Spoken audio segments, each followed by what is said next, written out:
Assalamualaikum warahmatullahi wabarakatuh. Waalaikumsalam warahmatullahi wabarakatuh.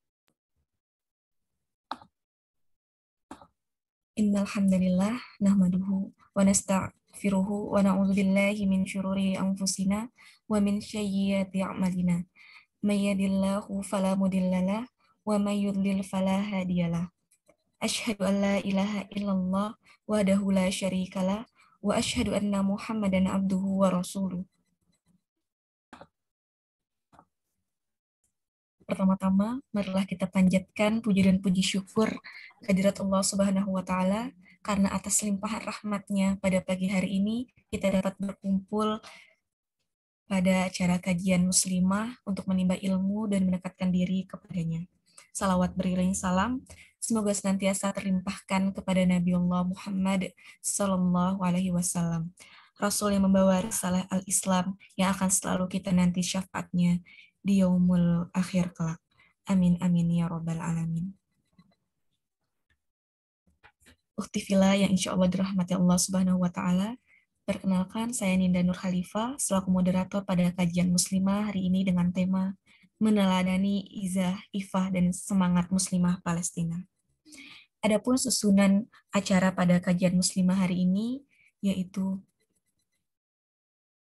yang pertama pembukaan, yang kedua pembacaan ayat suci Al-Quran, yang ketiga pembacaan CV pemateri, yang keempat penyampaian materi, yang kelima tanya jawab, yang keenam penyerahan sertifikat dan foto bersama, yang ketujuh penutup dan doa. Utifillah, marilah kita buka acara kajian muslimah ini dengan sama-sama melafazkan basmalah. Bismillahirrahmanirrahim. Acara selanjutnya, mari kita dengarkan lantunan ayat suci Al-Quran yang dalam hal ini akan dibacakan oleh Ukhti Syarifah. Kepadanya dipersilahkan.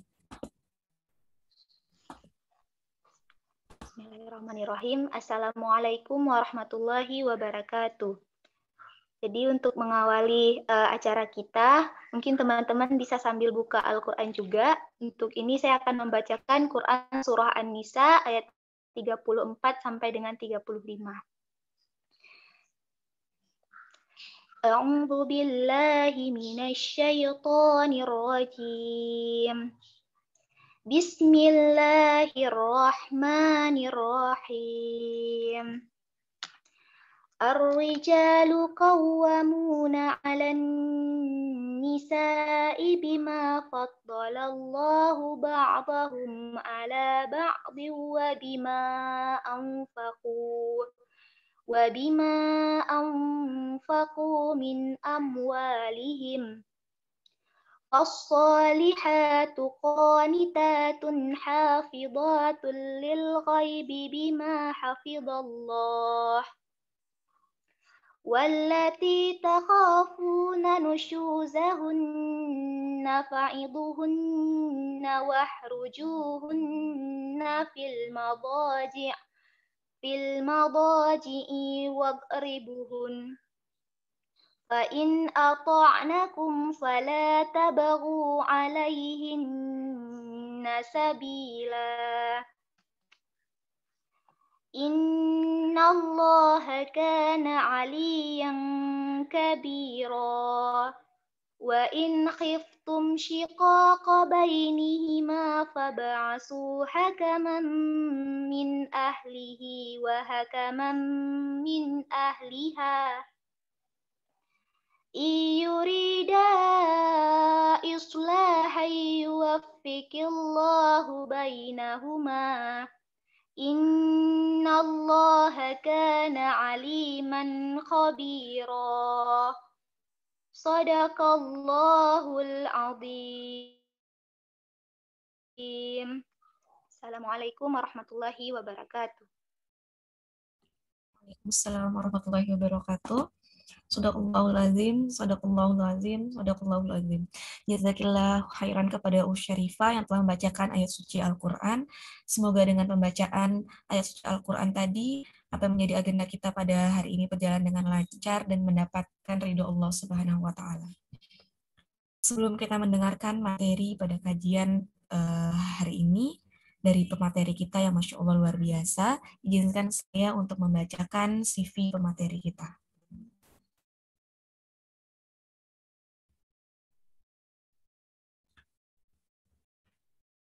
Nama, Dr. Dara Syifa Sakinah. Riwayat pendidikan, TK Al Hidayah Bengkulu, SD Negeri 67 Bengkulu, SMP Negeri 2 Bengkulu, SMA Negeri 2 Bengkulu, S1 Pendidikan Kedokteran Universitas Bengkulu, Pendidikan Profesi Dokter Universitas Bengkulu. Adapun riwayat organisasi beliau sebagai staf kaderisasi FI Madinah, FKIK UNIB 2014-2015, Kepala Divisi Syiar FI Madinah, FKIK UNIP, Ketua Umum TBM Aferos FKIK UNIP, Staf Humas DIV Pol DFK Indonesia 2015-2016, Kepala Departemen Humas DIV Pol DFK Indonesia 2016-2017, Bendahara Umum Pol DFK Indonesia 2017-2018, dan sebagai DPO Full DFK Indonesia 2018-2019. Untuk pekerjaan beliau merupakan dokter intensif RSUD Harapan dan Doa Kota Bengkulu, serta tim media sosial MKEK Pusat IDI.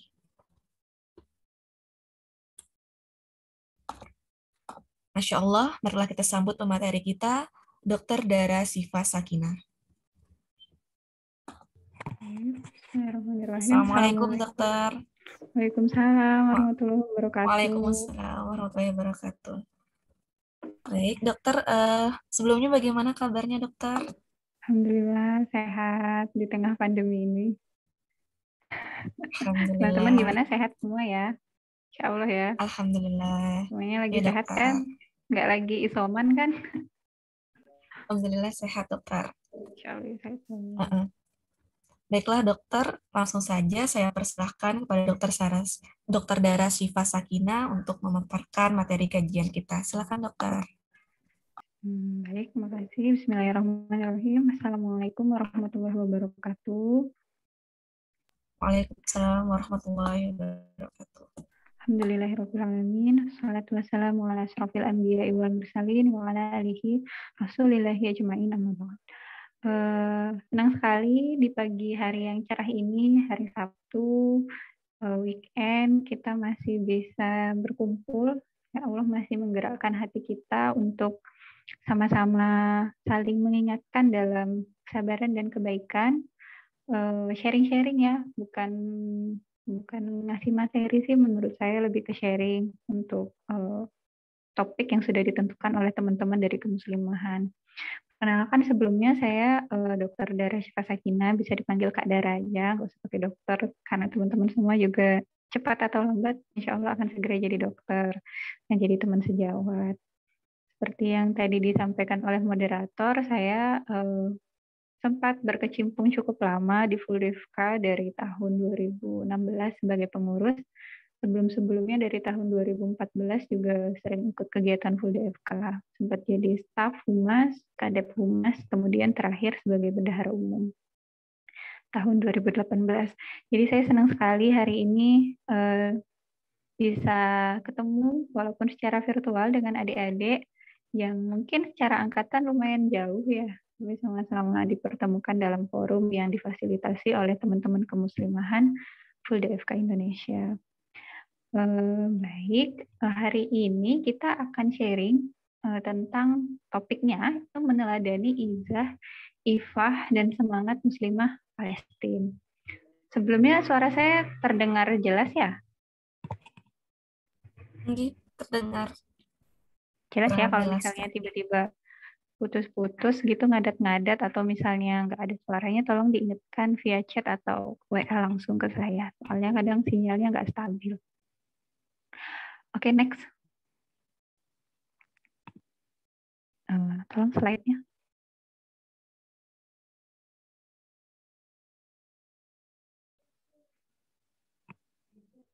Next.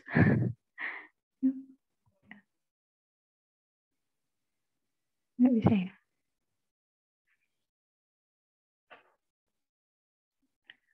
Oke.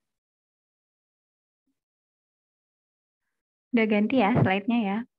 Jadi ini adalah data dan kondisi Palestina saat ini. Saya ambil sumbernya dari teman-teman di Humanity Data Center Aksi Cepat Tanggap. Jadi secara umum 86,1% keluarga Palestina itu berada dalam krisis, di mana ada sekitar 1.515 orang itu penduduknya yang hidup di bawah garis kemiskinan. 1.296 diantaranya itu sebagai pengungsi, ada 140.000 orang yang menyandang disabilitas, baik itu karena memang bawaan lahir ataupun karena korban perang. Next. Nah, dan ada 200.394 orang yang keluarganya itu dikepalai oleh seorang wanita. Jadi kepala keluarganya itu wanita karena kemungkinan besar kepala keluarganya yang seharusnya laki-laki itu menjadi korban perang. Jadi ada 200 ribuan keluarga yang dikepalai oleh wanita yang mengambil alih tampuk kepemimpinan dalam keluarganya. Next. Nah, sekarang gimana sih secara umum kondisi muslimah di Palestina? Saya ambil 2 contoh yang cukup sering didengar ya. Next. Nah, ini teman-teman mungkin sebagian besar sudah tahu ya, ini kemarin kasusnya sempat sangat booming sekitar tahun 2018. Ini adalah Razan Al-Najjar. Jadi dia seorang relawan, dia perawat. Pada tahun 2018 meninggal saat menjadi relawan medis saat ada aksi demonstrasi di perbatasan Palestina. Nah, itu sekitar bulan Juni 2018. Nah, Razan ini ketika menjadi relawan ya, memang saat itu kondisinya sedang chaos gitu ya. Tentara Israel menembakkan gas air mata, si Razan ini mencoba menolong salah seorang lansia. Padahal kondisinya almarhumah itu sudah menggunakan rompi medis yang ada lambang bulan sabit besar di pundaknya dan sudah mengangkat tangan karena memang tujuannya ingin membantu para demonstran, tapi tetap ada 2 orang sniper dari Israel yang mengarahkan tembakannya mengarahkan senapannya ke Razan. Kemudian Razan ditembak tepat di dadanya dan peluru itu tembus ke jantung. Tidak lama setelah dicoba bawa ke rumah sakit, sudah dikasih pertolongan pertama, sempat dapat pertolongan tracheostomi kalau saya tidak salah, tapi tidak bisa diselamatkan. Akhirnya meninggal dunia. Nah, Razan ini sebenarnya lokasi kejadian Razan ini tewas itu tidak jauh dari rumahnya, nggak begitu jauh ya. Menurut beberapa berita yang saya baca, sebenarnya orang tuanya sudah sempat melarang Razan ini untuk menjadi relawan dalam aksi demonstrasi tersebut. Tapi salah satu yang dia sampaikan ke orang tuanya itu yang saya tulis di depan, God is with me, I'm not afraid. Jadi dia nggak takut karena dia ngerasa Allah bersama saya melakukan kebaikan, saya tujuannya baik, insya Allah Allah akan melindungi saya. Tapi qadarullah Razan akhirnya syahid. Next. Ini adalah Warud Sawalha. Dia seorang sprinter ya, atlet lari 800 meter, sempat mendapat urutan ke-8 di Olimpiade London. Nah, jadi di salah satu wawancara yang disampaikan oleh Sawalha ini, dia bilang kalau saya berlatih di Palestina itu dengan segala keterbatasan. Dibandingkan dengan teman-teman atlet lain dari negara lain yang benar-benar difasilitasi dengan mungkin track yang bagus, lokasi larinya yang bagus, sementara dia dengan segala keterbatasan tersebut masih mencoba berlatih dan mendapat urutan 8 waktu itu di Olimpiade London. Salah satu yang dia sampaikan ketika wawancara tersebut adalah mimpinya itu melakukan sesuatu untuk Palestina dan memperlihatkan kepada dunia bahwa Palestina itu berhak untuk hidup dan berdampingan dengan orang-orang, dengan seluruh orang di dunia dan ingin membawa bendera Palestina di podium seperti itu. Next. Nah, sekarang mungkin ini teman-teman juga udah sering tahu ya. Jadi kalau di Palestina itu ada lebih dari 20.000 anak Palestina yang hafiz Quran. Nah, tidak sedikit anak-anak Palestina itu menjadi hafiz di umur 7-10 tahun. Jadi itu usia yang sangat muda sekali ya, 7-10 tahun. Umur 7 tahun di Indonesia itu baru masuk SD ya. Mungkin banyak yang malah baru belajar ngaji, baru belajar Iqra. Sementara anak-anak di Palestina di usia 7-10 tahun itu sudah menjadi hafiz, sudah hafal Quran. Jumlah penduduk di Gaza saat ini itu ada sekitar kurang lebih 2 juta jiwa. Dan jumlah secara keseluruhan hafiz di Palestina itu mencapai sekitar 200.000. Jadi dengan segala macam keterbatasan di Palestina, dengan kondisi negaranya yang tidak aman, tidak stabil, sedang perang seperti itu, mereka tetap bisa menghafalkan Quran seperti itu. Next. Nah, sekarang kita sedikit beralih topiknya sebelum nanti kita tarik benang merahnya, yaitu tentang izah dan ifah. Izah itu apa dan ifah itu apa? Izah itu kalau diartikan itu artinya kemuliaan, kehormatan, harga diri, baik itu muslim ataupun muslimah. Dalam surat Quran surat Al-Munafikun ayat ke-8 disebutkan bahwa izah itu milik Allah, Rasulnya, dan orang-orang mukmin, yang mukminin gitu. Sedangkan ifah itu secara bahasa artinya menahan. Nah, secara istilah diartikan sebagai menahan diri sepenuhnya dari perkara-perkara yang Allah haramkan. Next. Nah, jadi izah itu diberikan oleh Allah kepada makhluknya sesuai dengan pendekatannya kepada Rabb-nya. Jadi ketika seorang hamba itu semakin dekat dengan Allah, maka semakin tinggi pula izah yang Allah berikan. Slide-nya balik dulu dong. Ya. Jadi semakin dekat dengan Allah, maka manusia semakin memiliki izah, semakin mulia, semakin memiliki diberikan kehormatan oleh Allah. Sedangkan ifah itu adalah caranya. Bagaimana cara mendapatkan izah itu dengan ifah. Itu bagaimana seorang muslimah dapat menjaga kesucian dirinya dengan menjadikan malu sebagai pakaian mereka. Nah, sedangkan malu itu adalah bagian dari iman dan malu itu adalah akhlak Islam. Nah, teman-teman yang orang-orang yang afif atau orang-orang yang menjaga dirinya, menjaga diri dari hal-hal yang Allah haramkan, itu semakin izah pula Allah berikan dia itu. Semakin memiliki izah. Next. Nah, ini ada salah satu contoh gitu kan. Ini Bunda Asia. Bunda Asia ini adalah istrinya Fir'aun. Salah satu makhluk yang paling zalim di muka bumi ini. Asia itu seorang ratu, namun dia tetap memahami hakikat harta dan tahta, sehingga dia tidak tergiur dengan semua itu. Fir'aun, suaminya itu menyiksanya karena izah yang ia yakini, namun ia tetap tidak bergeming. Salah satu doanya yang sering sekali kita dengar adalah, "Ya Tuhanku, bangunlah untukku sebuah rumah di sisimu dalam surga, dan selamatkanlah aku dari Fir'aun dan perbuatannya, dan selamatkanlah aku dari kaum yang zalim." Jadi harta dan tahta tidak menggoyahkan izah Asia gitu. Dia tetap meyakini bahwa apa yang dilakukan Firaun itu salah. Dia tidak membenarkan apa yang dilakukan oleh Firaun hanya karena harta dan kedudukan yang dia miliki. Jadi walaupun Firaun menyiksanya, dia tetap dalam keyakinan tersebut. Next. Nah, sekarang bagaimana cara kita menjaga izah dan ifah kita sebagai seorang muslimah? Yang pertama, itu membekali diri dengan takwa kepada Allah Subhanahu wa taala. Takwa itu diartikan sebagai segala sesuatu yang kita lakukan itu dengan tujuan untuk melaksanakan perintah Allah dan menjauhi larangannya. Jadi takwa itu adalah kesungguhan, kehati-hatian umat muslim terhadap apa yang Allah larang, seperti itu.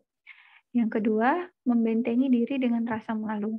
Kita tahu sering sekali kita dengar bahwa malu itu sebagian dari iman. Malu itu adalah akhlak muslim dan muslimah. Nah, salah satu hadis riwayat Muslim itu menyebutkan bahwa rasa malu tidaklah mendatangkan kecuali kebaikan. Kemudian di hadis lain disebutkan bahwa yang disebut malu adalah ketika kita bisa menjaga pikiran dan isinya, kemudian berikut juga perut dan isinya, dan menggunakan semuanya itu untuk apa yang Allah perintahkan. Kemudian menjaga hijab atau menutup aurat dan menghindari tabaruj. Menjaga hijab, menutup aurat ini sesuai dengan yang sudah Allah perintahkan dalam Al-Quran, surah Al-Ahzab ayat ke-59 untuk menjulurkan pakaian sampai ke dada seluruh tubuhnya supaya kita terlindungi dan lebih mudah dikenali. Kemudian menghindari tabaruj.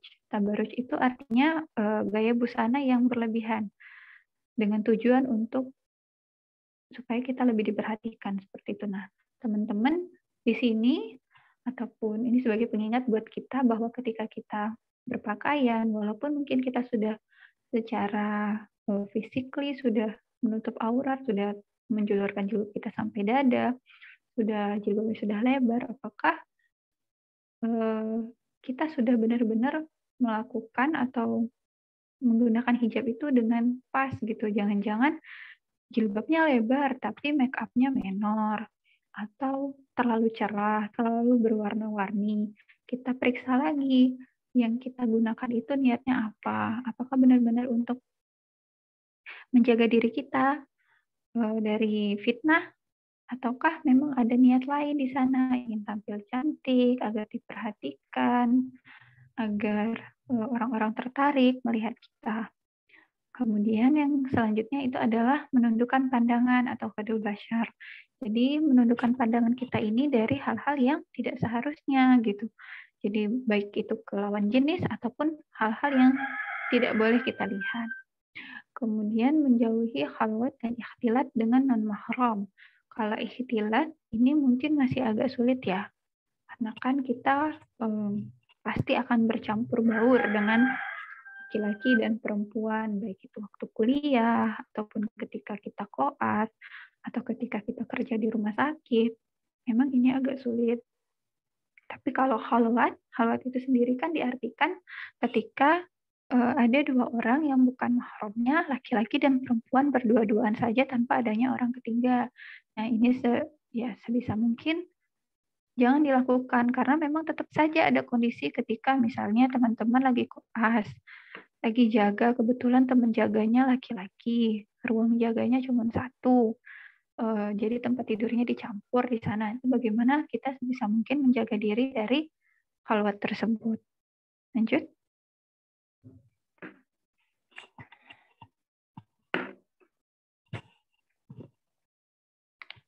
Nah, dalam surat Al-Ankabut ayat 69, dan orang-orang yang bersungguh-sungguh untuk mencari keridhaan kami, benar-benar akan kami tunjukkan kepada mereka jalan-jalan kami.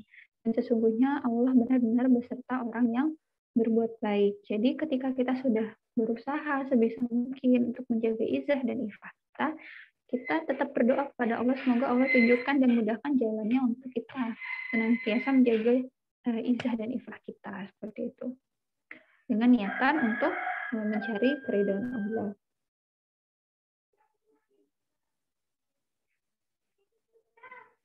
Teman-teman, di sini ketika kita bandingkan kondisi kita dengan para muslimah di Palestina, walaupun mungkin tidak semua dari mereka terkena dampak konflik antara Palestina dan Israel, tapi tetap saja kita menyadari bahwa kondisi kita itu jauh lebih kondusif daripada teman-teman kita, saudara-saudara kita di Palestina.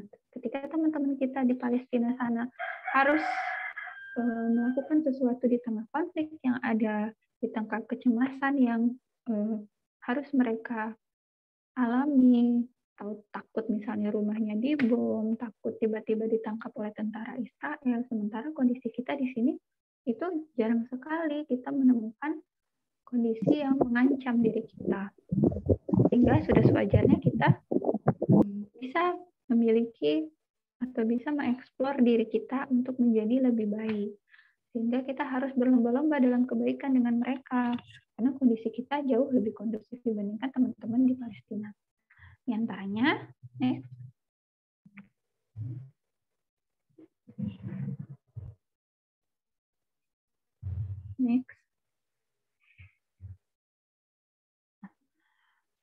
dalam Quran surah Al-Insyirah ayat 7, maka apabila engkau telah selesai dari sesuatu urusan, tetaplah bekerja keras untuk urusan yang lain. Jadi ketika kita sudah selesai mengerjakan sesuatu, nih misalnya dalam satu hari, ini jangan dicepet-cepetin. Ketika kita sudah selesai mengerjakan sesuatu gitu, misalnya teman-teman nih habis kuliah nih hari ini pulang jam 2, pulang ke rumah atau ke kosan, ya kita kerjakan hal lain yang lebih produktif gitu, entah itu ngerjain tugas atau baca buku, baca Quran gitu, sehingga kita memiliki waktu yang produktif, dan produktivitas itu menandakan bahwa waktu kita itu berkah. Jadi kalau misalnya teman-teman atau kita misalnya dalam satu hari itu kok banyak waktu luang ya, kok aku gabut ya gitu, kok aku kayaknya banyak banget nih leha-lehanya seharian tidur-tiduran aja di kasur, itu juga menjadi salah satu indikator bahwa kita pertanyakan keberkahan waktu kita gitu. Kok kita nggak bisa sih mengerjakan hal lain, kok kita malah asik scrolling IG aja, kok kita asik nonton drama Korea aja misalnya gitu. Itu menandakan bahwa waktu kita tidak berkah. Kita semua dikasih waktu sama oleh Allah 24 jam. Tinggal bagaimana kita memanage-nya gitu. Ada orang yang dikasih waktu 24 jam tapi bisa ngerjain macam-macam. Ya kuliah, ya dia ngajar, ya dia menghafal Quran, ya dia bikin tugas. Tapi ada juga yang tetap dikasih 24 jam, banyak waktunya yang tersita untuk hal-hal yang sia-sia seperti itu. Next.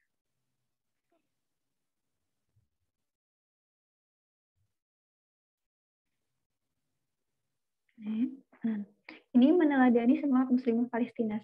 Seperti yang tadi saya bilang kan, kakak bilang tadi kalau kita dan teman-teman kita di sana itu sama-sama dikasih 24 jam nih, tapi mereka bisa benar-benar mengeksplor dirinya, bisa produktif, bisa menjadi banyak hal seperti itu. Sekarang apa yang bisa kita lakukan? Ada beberapa poin yang kakak bagi di sini menjadi 5 hal. Yang pertama itu reading. Reading ini banyak-banyak membaca. Firman Allah yang pertama kali turun itu di Quran surah Al-Alaq, itu bacalah dengan menyebut nama Tuhanmu yang menciptakan. Jadi perintah membaca, perintah belajar ya sebenarnya ini itu adalah perintah yang pertama kali Allah turunkan. Jadi ketika kita memiliki banyak waktu, ya kita banyak-banyak baca lah sebisa mungkin gitu. Nggak cuma belajar atau nggak cuma baca buku-buku kuliah, nggak cuma baca diktat kuliah, tapi juga baca banyak hal.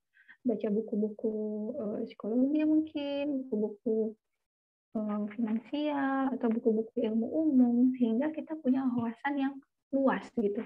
Nggak cuma terkotak-kotakan dalam satu frame saja. Teman-teman saya kuliah kedokteran nih, buku yang saya baca ya buku kedokteran aja, ya memang kita wajib belajar baca buku kedokteran, tapi kan kita juga nggak ada salahnya untuk mengembangkan wawasan kita terhadap banyak hal, termasuk baca-baca buku sastra, antologi puisi mungkin, atau novel-novel yang penuh dengan hikmah gitu ya, kayak misalnya novel Teteli misalnya gitu kan, banyak pesan moralnya di sana, nggak ada salahnya dibaca. Jadi nggak cuma baca buku kuliah, apalagi baca cuitan netizen di medsos. Terus writing, menulis. Di surat Al-Qalam disebutkan bahwa demi pena ya dan apa yang mereka tuliskan. Jadi dalam suatu hadis juga disebutkan bahwa ikatlah ilmu itu dengan tulisan. Jadi dengan kita dengar, kita ikut webinar misalnya, atau kita baca buku kuliah atau baca buku pengetahuan apapun, terus jangan lupakan untuk ditulis gitu, dibikin notnya gitu, apa intisarinya, apa yang kita dapatkan. Kemudian bisa juga writing ini diartikan dengan mencoba menulis dari karya ilmiah.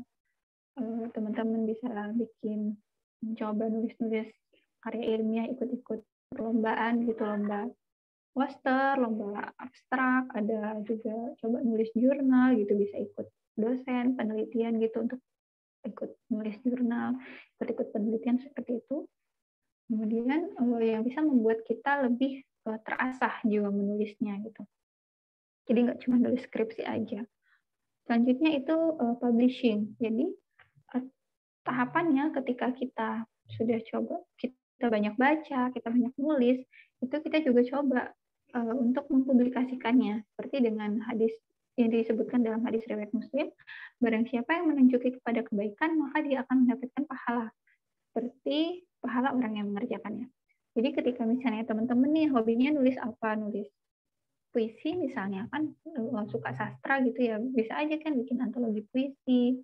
Kemudian atau ada juga orang yang hobi ikut lomba karya tulis ilmiah, kan dipublikasikan penelitiannya sehingga teman-teman yang lain bisa tahu, bisa bertambah wawasannya, dan insya Allah itu menjadi amal jariah untuk kita. Kemudian teaching, jadi mengajari. Dalam hadis riwayat Bukhari disebutkan bahwa sampaikanlah dariku walau hanya satu ayat.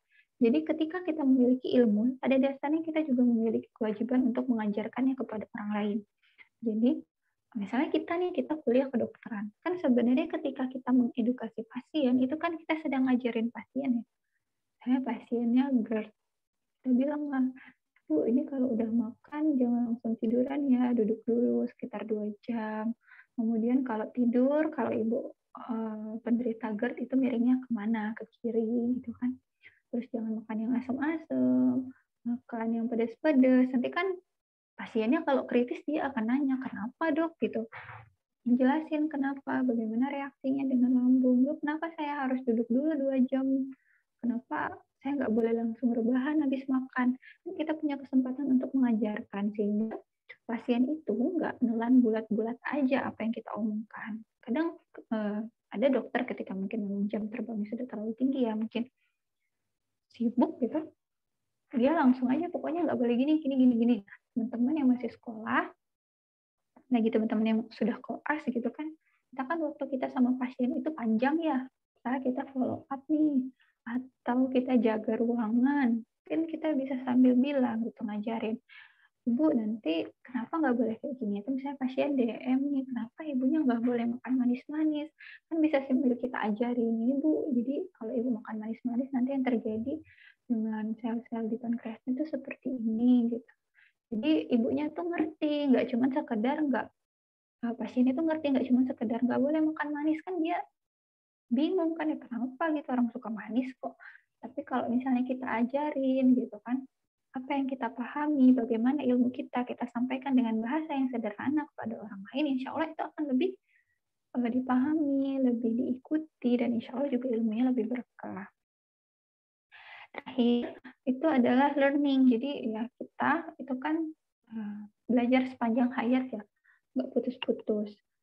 Seperti yang Allah sebutkan di Quran Surah Al-Mujadalah ayat 11. Allah akan meninggikan orang-orang yang beriman di antaramu dan orang-orang yang diberi ilmu pengetahuan itu beberapa derajat. Jadi Allah itu sangat memuliakan orang-orang yang berilmu. Maka dari itu, kewajiban kita itu terus belajar. Jangan mudah puas terhadap apa yang kita sudah pahami gitu. Dan ketika kita udah merasa paham, udah ngerti gitu, jangan bosan untuk diulang-ulang lagi. Karena kadang ilmu hilang itu bukan karena kita nggak ngulang, tapi juga karena kita sombong. Karena Allah bisa aja cabut kepahaman itu dari diri kita gitu. Makanya kita juga harus caranya macam-macam tadi kan, kita ajarkan, kita ulang-ulang supaya ilmu itu melekat, dan jangan malu untuk belajar hal baru dari siapapun. Ketika misalnya kita ya tadi kan di rumah sakit, jangan malu untuk belajar dari tenaga kesehatan lain, dari perawat misalnya, gimana caranya nginfus yang baik dan benar. Misalnya. Kita memang bisa nginfus, tapi mereka yang lebih punya jam terbang.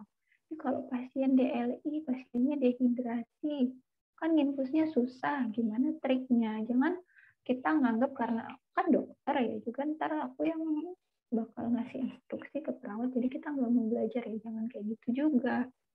Kita belajar ilmu itu pada dasarnya bermanfaat. Jadi jangan sombong, jangan ragu untuk bertanya.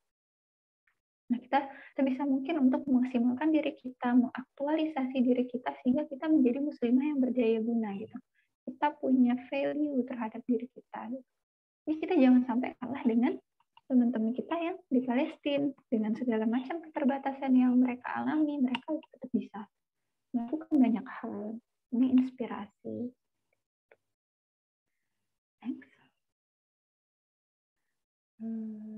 Mungkin next. Itu saja sih kalau dari saya. Untuk pengantar sharingnya, ini ada foto ya. Setelah ini tuh ada foto. Ini foto saya Rakernas 2017 di Banjarmasin. Ya. Jadi ini orang-orangnya udah banyak yang selesai, udah jadi macam-macam, udah ada yang tes PPDS, udah ada yang jadi ibu anak 2, udah ya kalau nikah udah banyak gitu. Jadi teman-teman nanti akan mengalami step by step ke sana seperti itu. Jadi sebisa mungkin kita memaksimalkan potensi diri kita kenali diri kita, potensi kita apa nih, kita sukanya apa. Mungkin saya kuliah kedokteran tapi saya punya konsep lain, Kak. Saya sukanya tuh di bidang sosial gitu, saya suka volunteer gitu. Jadi gali gitu, kita maksimalkan diri kita, jangan sampai kita ketinggalan dari teman-teman kita yang secara kondisi itu jauh lebih nggak kondusif dibanding kita. Itu dulu dari saya. Syukran jazakumullah khairan katsir. Saya mohon maaf ketika ada penjelasan atau penyampaian saya yang kurang berkenan. Monggo kalau mau dibuka sesi diskusi, sesi sharing, karena mungkin waktunya juga masih banyak ya. Silakan. Assalamualaikum warahmatullahi wabarakatuh. Waalaikumsalam warahmatullahi wabarakatuh. Masya Allah, jazakillah khairan Kak Dara atas penjelasannya. Semoga dari penjelasan yang telah disampaikan tadi kita dapat memetik pelajaran dan juga kita bisa terapkan di dalam kehidupan kita sehari-hari. Nah, untuk Ahwati Villa, selanjutnya kita memasuki sesi tanya jawab. Di sini saya membuka untuk yang pertama itu 3 pertanyaan terlebih dahulu. Kepada Uti Villa yang ingin bertanya, bisa menggunakan fitur raise hand terlebih dahulu atau bisa langsung on mic.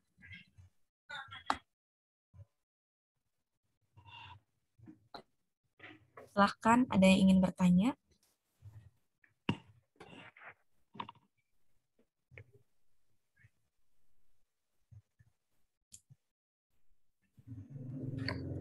Mungkin sembari menunggu di sini ada pertanyaan dari melalui Google Form. Bagaimana caranya supaya kita itu tetap istiqomah di jalan Allah Subhanahu wa Ta'ala di masa yang sekarang ini? Yang namanya siapa namanya? Ini nggak ada namanya. Enggak ada namanya. Oh iya.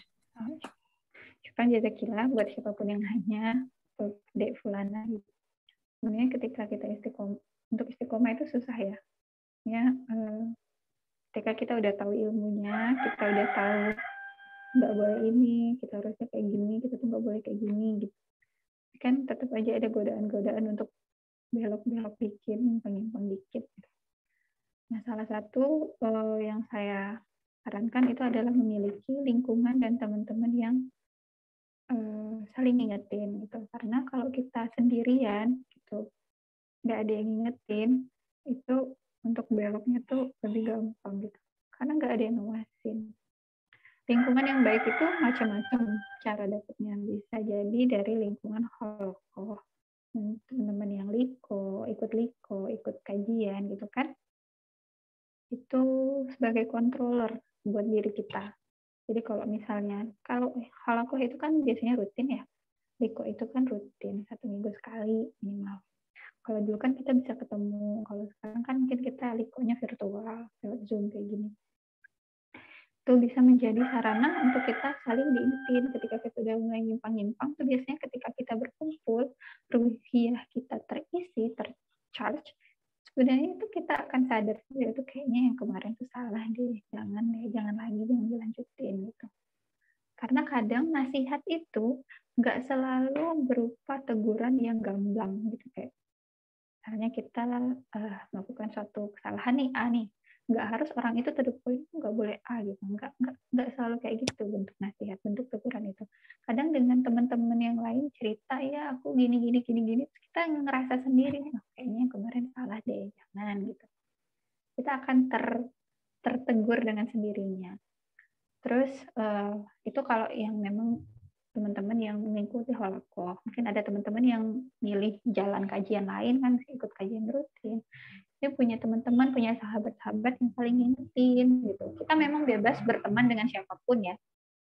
Teman dengan siapa aja, enggak selalu dengan yang sama-sama jilbab lebar, sama-sama akrohis, enggak selalu seperti itu. Kita berteman dengan siapapun. Tapi tetap harus ada teman-teman yang saling jaga gitu istilahnya. Yang bisa tahu tuh kamu kayaknya udah mulai jimpang deh, kamu kayaknya salah deh. Karena kalau teman dekat kita itu adalah, kan ada yang bilang, ya dibilangnya gini ya, ketika kita ingin melihat seseorang, lihatlah teman dekatnya. Jadi kalau teman-teman dekatnya itu merasa nggak apa-apa, dibenerin aja yang saya mau pacaran nih misalnya ya, pacaran gitu. Teman-teman dekatnya pada pacaran kan gak ada yang ngingetin, malah didukung, malah dikompor-komporin. Akhirnya ketika kita awalnya mau pacaran kita susah untuk istiqomah. Yang terakhir ya banyak-banyak baca Quran, karena kadang walaupun gimana pun orang lain mengingatkan kita, menegur kita, pada dasarnya hidayah itu Allah yang punya. Ya kan? Jadi Allah Maha membolak-balikan hati. Ketika Allah mau cabut hidayah itu dari kita tuh gampang banget.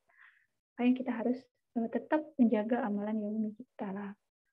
Baca Quran, tahajudnya, duhanya gitu dijaga gitu. Kita minta sama Allah supaya kita tetap dicenderungkan dan istiqomahkan dalam jalan ini. Karena iman itu naik dan turun, tapi tetap aja Allah yang punya kuasa untuk tetap menanamkan keistiqomahan dalam diri kita gitu. Seperti itu. Kadang tuh sering ya, misalnya kalau lagi galau nih kan kadang kita ngerasa ya, ini kayaknya salah deh. Randomly buka Quran gitu. Kadang-kadang tiba-tiba kita baca artinya tuh pas gitu. Oh iya nih, kayaknya nggak boleh kayak gini nih. Ini Allah udah tegur nih. Atau kita randomly ikut kajian gitu kan di YouTube. Asal-asal aja ngeklik. Kadang-kadang Allah negur. Topiknya pas gitu, kena di hati. Ini Allah yang negur. Ketika kita masih punya feeling itu jangan dilepaskan gitu. Allah masih sayang gitu. Ya, intinya kita jaga amal yaumi kita dan memiliki teman-teman dan lingkungan yang bisa saling ingetin kita. Masuk dengan teman-teman berada di full DFK ini ya, supaya istiqomah, supaya ada yang ngingetin kan, tiap minggu ada kajian kayak gini kan, insya Allah. Walaupun sebentar, walaupun kadang topiknya nggak menarik banget, tapi insya Allah ada yang terisi di hati, ruhiyahnya tercapai. Baik, jazakillah khairan Kak Dara atas penjelasannya. Semoga Uti yang bertanya bisa jawab. Selanjutnya nih Kak, ada pertanyaan lagi, tapi ini anonim. Oh iya. Mungkin bisa, ini ada 2 pertanyaan Kak, tapi mungkin bisa jadi satu. Itu yang pertama, bagaimana urgensi menjaga izzah dan ifah muslimah di era milenial saat ini? Kemudian kita sudah tahu bahwa muslimah harus menjaga izzah dan ifahnya, tetapi saat mengimplementasikannya di masyarakat luas, seringkali dianggap aneh dengan sikap kita. Bagaimana cara menyikapi lingkungan sekitar yang seperti itu? Terima kasih, Kak. Ya, terima kasih, anonim. Jadi untuk urgensi menjaga izzah dan ifah. Sebenarnya menjaga izzah dan ifah itu kan bisa dibilang satu kewajiban ya buat kita. Gitu. Kalau urgensi kan kadang kita cenderung mengartikannya sesuatu yang sebaiknya dilakukan. Tapi kalau menjaga izzah dan ifah itu memang salah satu kewajiban kita sebagai muslimah gitu. Dengan zaman era milenial kan kalau kita bilang sekarang tuh yang batasan-batasan tuh makin kabur gitu. Mana yang boleh, mana yang nggak boleh. Kadang yang nggak boleh tapi banyak yang melakukan jadinya menjadi lumrah. Akhirnya kita ngerjain itu. Sebenarnya balik lagi ke yang tadi pertanyaan pertama tuh kan intinya seperti itu ya. Ini kan bisa nyambung ya menyikapi orang yang kita udah mencoba menjaga izzah dan ifah tapi masih aja ada omongan miring, omongan-omongan julid netizen gitu kan. Sebenarnya sama gitu kan, kayak kita memang Allah tuntut untuk menjaga izah dan ifah kita. Kan izah tadi kalau kita balikan ke artinya tadi kan kehormatan, kemuliaan gitu. Dan memang pada dasarnya kan kita harus selalu mendekatkan diri kepada Allah. Semakin dekat kita dengan Allah, ya semakin Allah kasih izah ke kita. Ifah itu adalah caranya. Menjauhkan diri sebisa mungkin dari hal-hal yang Allah haramkan, sekalipun ada kecenderungan hati kita untuk melakukannya. Itu ifah. Jadi orang-orang yang afif, kan ifah itu jalan afif itu orang-orangnya. Orang-orang yang afif itu akan sebisa mungkin menghindari hal-hal yang Allah haramkan, sekalipun ada kecenderungan hatinya untuk itu.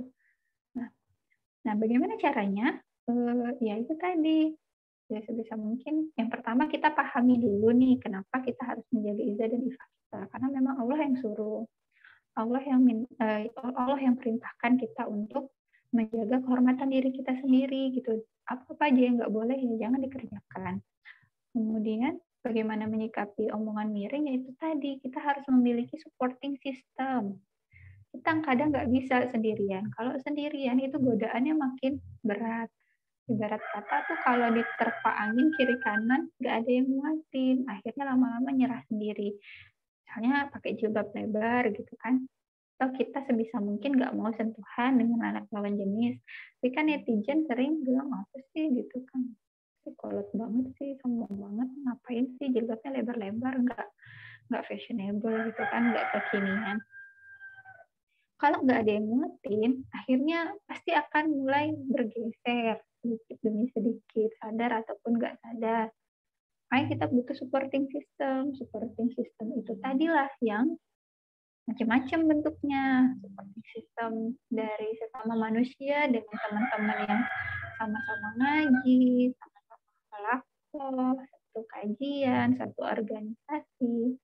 Walaupun nggak selalu ya, kadang banyak juga teman-teman yang bukan anak rohis tapi bagus dia menjaga pergaulannya. Cuman kebanyakan yang bukan backgroundnya mungkin anak rohaninya, dia mungkin batas-batasannya akan lebih longgar. Gitu. Jadi ya sebisa mungkin kita kumpul. Kita nggak harus jadi anak rohis, tapi doyan aja temenan sama mereka gitu kan. Setidaknya kan kecipratan kebaikannya, kecipratan wanginya mereka gitu. Yang kedua itu ya tadi balik-balik lagi yang bisa menjaga kita dari segala macam hal-hal yang nggak baik, itu balik lagi Allah ya. Pagi-pagi lah kita Al-Masyurah itu kan banyak di sana doanya, kita minta Allah jaga kita dari godaan setan dari segala macam bentuknya, baik itu setan yang membisik-bisiki kita ataupun setan yang berwujud manusia yang ajak kita kepada jalan yang salah. Itu jadi Allah yang jaga kita. Kita itu hanya sebatas berikhtiar. Kita berikhtiar untuk jadi baik, kita berikhtiar untuk nggak macam-macam, tapi balik lagi kan Allah semuanya yang ngatur. Kita pasrahkan sama Allah, kita ikhtiar. Ikhtiar itu kita kembalikan ke Allah. Semoga Allah ridho terhadap semua apa yang kita kerjakan, apa yang kita ikhtiarkan. Semoga Allah jaga kita. Jaga kita dalam keinginan kita untuk menjaga izzah dan ifah kita. Semoga menjawab ya. Syukran, Kak. Semoga terjawab dari pertanyaan teman-teman. Selanjutnya di sini ada lagi yang ingin ditanyakan. Boleh untuk langsung on mic-nya. Ada berapa orang sih yang ikutan? 21, banyak loh. Ya, kalau nggak nanya antara ngerti sama ya udahlah. Sebelumnya saya mau tanya nih, Kak. Jadi ini di kehidupan saya sih, Kak. Jadinya tuh saya punya kayak teman kelompok. Itu awalnya kelompok belajar, Kak. Nah, tapi itu jadi karena itu kelompok belajar, tapi karena pandemi kan sistemnya online. Nah, jadinya udah terbiasa gitu main sama kelompok belajar ini. Terus kalau misalnya keluar jalan juga sama mereka. Tapi saya ngerasa kalau dan saya sadari juga Kak di kelompok ini itu seperti yang di pertama Kakak jelaskan tadi itu kalau pergaulannya tuh masih saling bersentuhan sama lawan jenisnya, kemudian juga itu masih menjalin hubungan yang bukan seharusnya tuh seperti atau pacaran gitu Kak. Nah terus saya itu Kak, saya dan Kakak bilang tadi tuh kalau sendiri itu susah, berat. Nah tapi saya tuh merasa saya tuh sendiri Kak, jadinya saya tuh bingung harus tetap bertahan dengan lingkup yang seperti itu atau bagaimana sekiranya saya menyikapi hal tersebut. Terus saya juga mau bilang kalau pacaran tuh nggak boleh atau gimana itu, saya nggak enakan gitu loh Kak ngomongnya. Jadi harus bagaimana? Terima kasih. Iya, oke. Ninda ini pasti banyak ya kasus yang kayak Ninda ini sebenarnya. Kita tuh kalau temenannya nyambung sama mereka gitu satu frekuensi, tapi bagian-bagian akhlak beberapa hal tuh kita nggak kena gitu. Nah nggak apa-apa, tetap aja teman sama mereka. Atau mereka kita nggak tahu nanti tiba-tiba ternyata kita jalan hidayahnya mereka kan gitu. Jangan dijauhin. Tetap berteman tapi tetap punya prinsip yang jelas. Kan kadang bisa nih ambil bercandanya pacaran ini haram tahu gitu bilang kayak gitu nggak apa-apa gitu yang mereka mungkin awal-awalnya ketika kita jelas menentukan atau menampakkan prinsip kita mereka juga pasti akan menghargai kita gitu ketimbang kita tuh yang diem aja antara iya antara enggak abu-abu atau misalnya ketika kita disentuh gitu misalnya kan kita diem aja tapi kita nggak enakan negurnya gitu takut tersinggung takut marah tapi kalau ada teman gitu cowok kadang-kadang mereka nggak ngerti ya kan mereka backgroundnya bukan agamanya mungkin belum bagus gitu jadi mereka mungkin nggak sadar gitu jangan pegang-pegang lah nggak mahram gitu kan sambil mungkin kita ngomongnya sambil nggak harus yang mukanya marah atau yang intonasi apa sih nggak mahram nggak kayak gitu tapi lama-lama nanti mereka akan sadar gitu oh, berarti dia nggak mau dia nggak suka malah mungkin nanti lama-lama mereka akan nanya kenapa sih nggak boleh sentuhan sama lawan jenis gitu kan kita bisa akhirnya jadi jalan buat kita kan ngasih tahu ini sebenarnya kayak gini loh ini hukumnya kayak gini bukannya kalau yang lain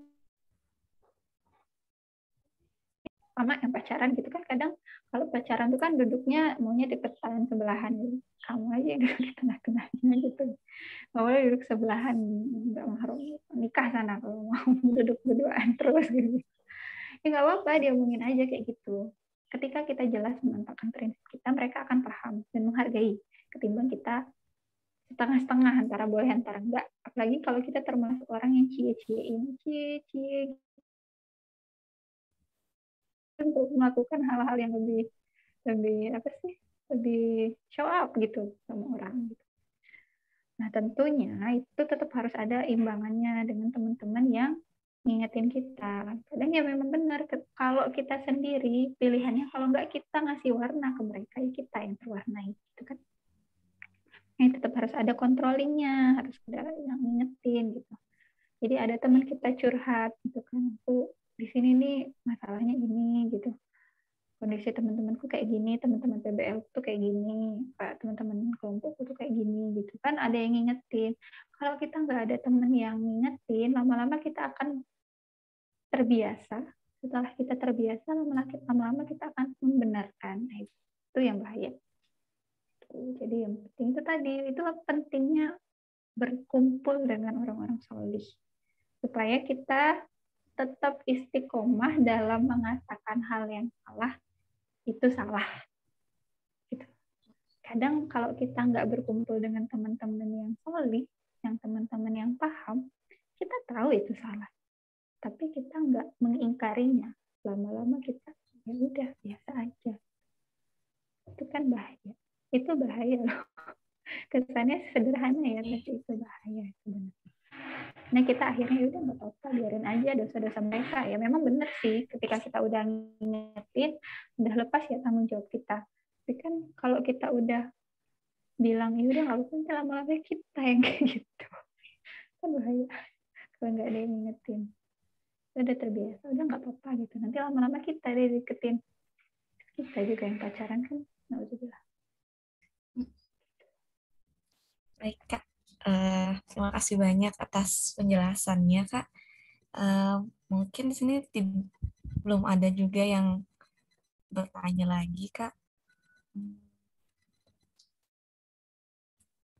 Kalau begitu, tidak ada yang bertanya, dan semoga dari yang tadi, dari penjelasan yang Kak Dara sampaikan, dan juga menjawab pertanyaan-pertanyaan dari teman-teman, semoga itu bisa menambah wawasan kita, menambah pengetahuan kita, terkait bagaimana kita sebagai muslimah dalam bersikap, dan juga semangat juang kita meneladani teman-teman seperti muslimah-muslimah di Palestina.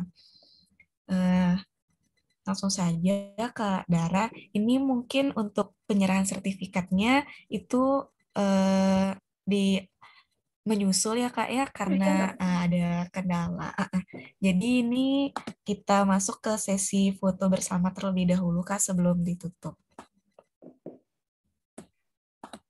Mungkin bagian operator bisa, teman-teman yang lain bisa on cam terlebih dahulu. Coba dari tadi pada on cam gitu kan, jadi tahu orangnya banyak gitu. Tadi pada off cam semua, jadi kayak berdua doang. Iya. Ini siapa? Kak Sofia ya? Yang Iya. Iya, silakan. bagaimana, sudah tips semua? Oke, saya hitung.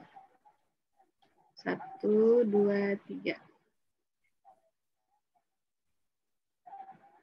Satu kali lagi. 1, 2, 3. Oke, sudah. Baik, syukron Sofia. Baik, Tivila, dengan berakhirnya sesi foto bersama tadi, maka berakhir pula acara kajian muslimah pada hari ini. Jazakillah khair kepada pembicara kita, Kak Dara. Semoga apa yang disampaikan tadi bisa bermanfaat buat kita dan sebagai amal jariah bagi beliau. Dan jazakumullah juga kepada teman-teman yang sudah mengikuti acara ini sampai akhir. Marilah kita tutup kajian ini dengan sama-sama melafazkan hamdalah, alhamdulillahirrabbilalamin, dan doa kafaratul majelis. Subhanakallahumma bihamdika, asyhadu an la ilaha illa anta, astaghfiruka wa atubu ilaik. Jazakumullah khairan dokter dan teman-teman semuanya. Mari kita tutup. Wabillahi taufik wal hidayah. Wassalamualaikum warahmatullahi wabarakatuh. Syukron Kak Dara, teman-teman ya semua. Semuanya, semoga manfaat dari yang sedikit ini, semoga jadi pengingat buat kita semua. Semoga istiqomah terus. Amin. Ya, semangat terus adik-adik UDFK. Saya izin live ya, mau siap-siap jaga. Terima kasih. Terima kasih Kak. Assalamualaikum. Waalaikumsalam warahmatullahi wabarakatuh.